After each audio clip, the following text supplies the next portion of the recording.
Your finger should be ready to point at every single thing that I say, every letter, every harakah, every space, every pause, every symbol.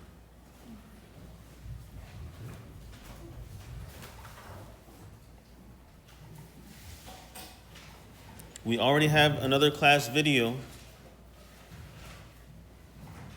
reading the surah together. So anyone who's struggling to read it or to memorize it can utilize that video to learn what they need to learn. Is that clear? Okay. First of all, it's very important to know the names of the surah in the Qur'an. Because when your teacher says to recite this surah or that surah, you don't want to be confused about which surah it is. Correct? If I say recite Suratul Alaq, and then someone says Bismillahir Rahmanir Rahim, Hal ataka hadithul ghashiyah, is that correct? No. Okay?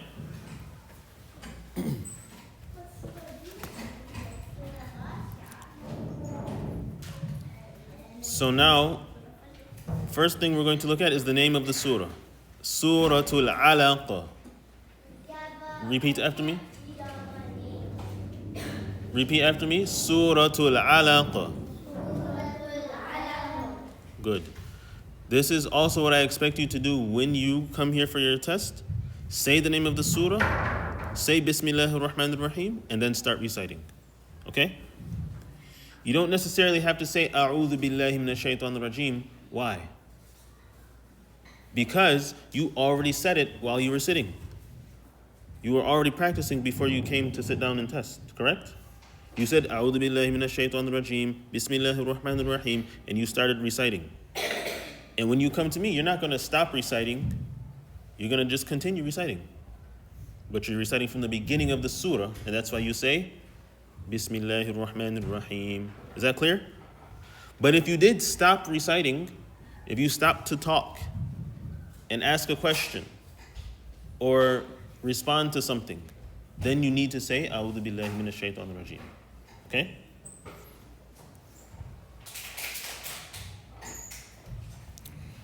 So what is the name of the surah? Alaq. Good. Make sure we have the qalqala on the qaf. I'm not going to let you today listen and repeat each ayah because like I said, we've already done that. Okay? So we're not going to say Bismillahir Rahmanir Rahim together and then go each ayah after another. Okay? But in the first ayah, put your finger on the first ayah now. Here's a common mistake. Some of you made this mistake and some of you didn't.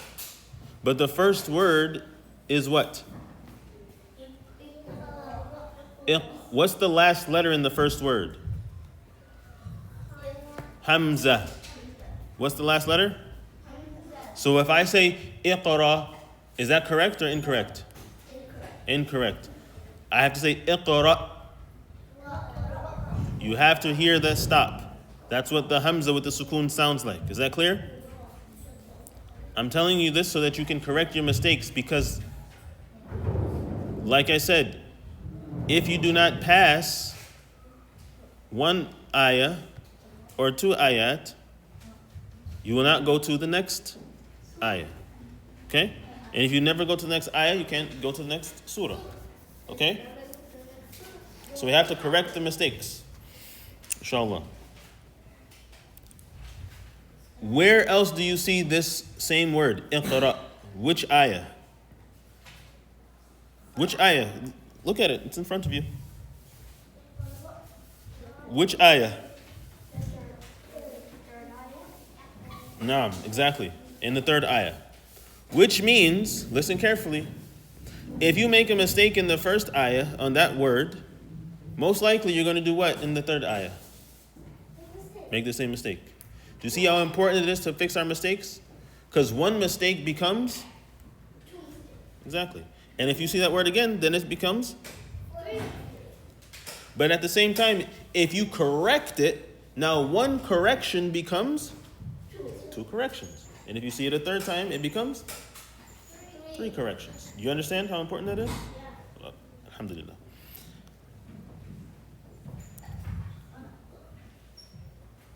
Most of you were reciting the ghunna properly when we say خَلَقَ الْإِنسَانَ. Everyone say that?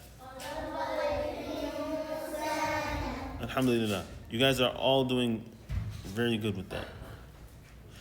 Even the qalqala. Most of you said the qalqala correctly.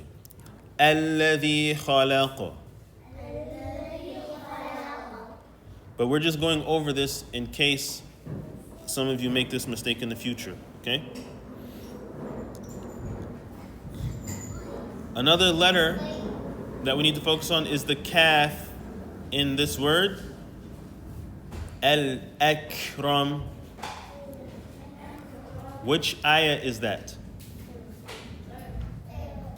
Ayah number 3. وَرَبُّكَ الْأَكْرَمُ. We don't give qalqala to the kaf. It's incorrect to say akram. Okay? Say akram. Yes. Say yes. Akram, no. Good.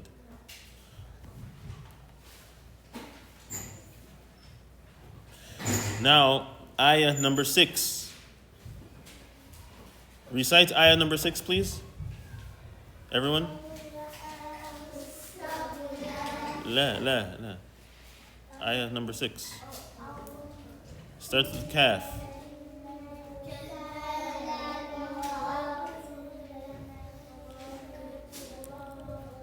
What letter comes after the lam? Alif. Which means what?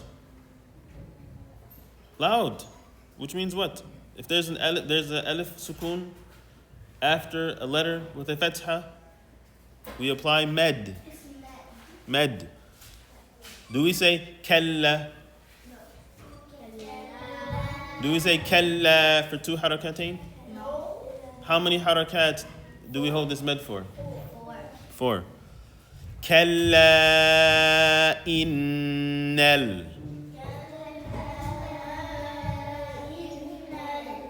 Good.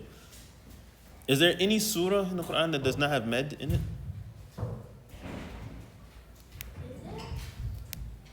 Maybe. I don't think so. Think of the smallest surah, Surah Al-Asr. Bismillahir Rahmanir Rahim. Al-Asr. Innal insana lafi khusr illa alladhina amanu wa amilu salihati wa ta'awasaw bil haqqi wa tawasaw bis sabr. There's no med in Surah Al-Asr. No long med. It's in the beginning. Inna a'tayna, right? True. It's true. That's true. But the reason why I started with Surah Al-Asr is because we already know that there's a med in Surah Al-Kawthar. But good question. You all understand? The point is that med is extremely important because, again, if you make this one mistake, but then you see med in every surah, then you have a mistake in every surah. 1 or 2 or 3 or 10 mistakes. Is that clear?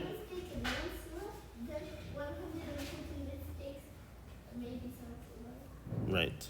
Okay? Except for Surah Al-Asr. So if you just want to be only reciting Surah Al-Asr, then you can not fix your med. Okay? Surah Al-Ikhlas as well. There's no med in Surah Al-Ikhlas.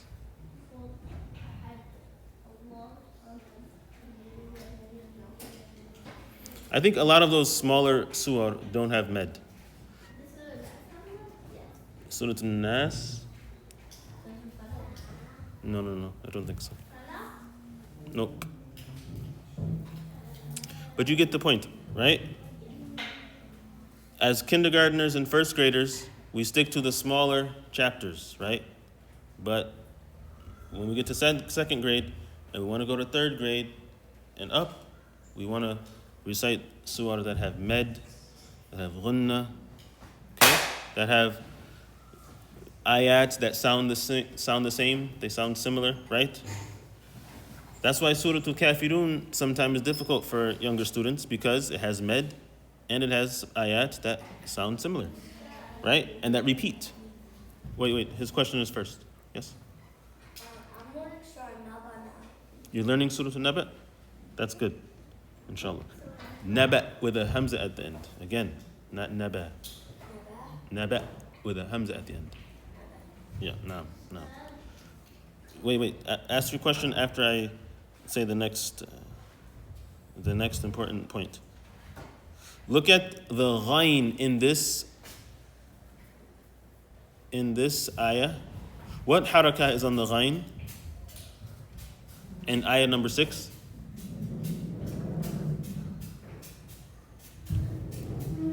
Quickly. What harakah is on the ghain in this ayah? Ayah number 6. Innal insana la yatgha. There's a fatha, right? Naam, fatha. And there's an alif saghira after it, which means, do we say la yatgha? How many harakat do we hold this for? 2. La yatgha. Good. But in the next ayah, the ghain has a what? Does it have a fatha or a kasra or a dhamma or a shadda? It has a sukoon. Okay? Does it have qalqala? Raise your hand if you say it does have qalqala. Okay, hands down. Raise your hand if you say it does not have qalqala. You are correct. It does not have qalqala. So we do not say أَوْ رَآهُ اسْتَغْنَى. That's incorrect. We say أَوْ رَآهُ اسْتَغْنَى. Say it.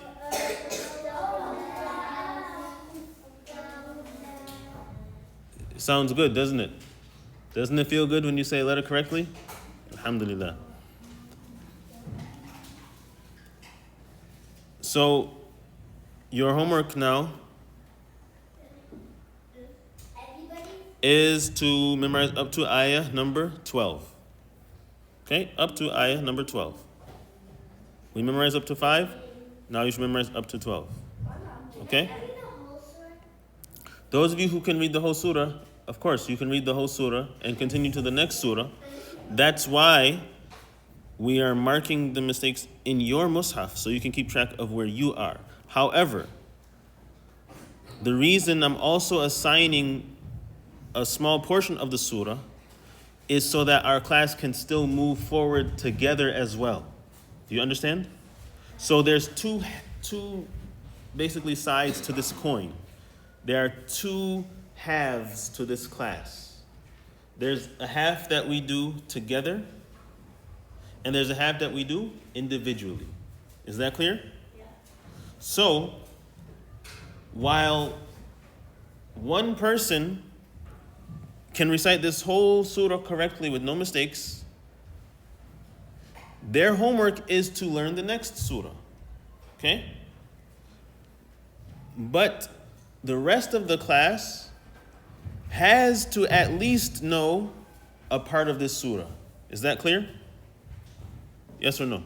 Yeah. So by tomorrow, inshallah, I expect everyone to know up to ayah number 12. Okay? But if we don't know? If you don't know, that means you're falling behind. You have to practice extra hard. That's a very good question. Okay? Have you guys heard of a person named Dr. Martin Luther King Jr.? Yeah, Martin Luther King. He has a famous statement. He said, anyone who gets behind in a race, he must run faster than who? The rest. Faster than the person in front. Otherwise, he will forever stay behind. You understand? The person who is in first place, he's going to try to run his fastest so he doesn't lose first place. And the person who is in last place, If he wants to be better, he has to run faster than the fastest person. Understood? Understood? So if you're behind, you have to work extra hard. Don't give up. Don't let your sadness overtake you. Don't feel worried or pressured. Just get focused. Just lock in and go forward. Okay? All right. Some of you, though, you might not be able to keep up. You might not be able to get up to ayah number 12. That's okay. Do as much as you can. Okay? I'm still going to check the class up to that ayah, but in your mushaf, I will mark only where you have learned. Okay?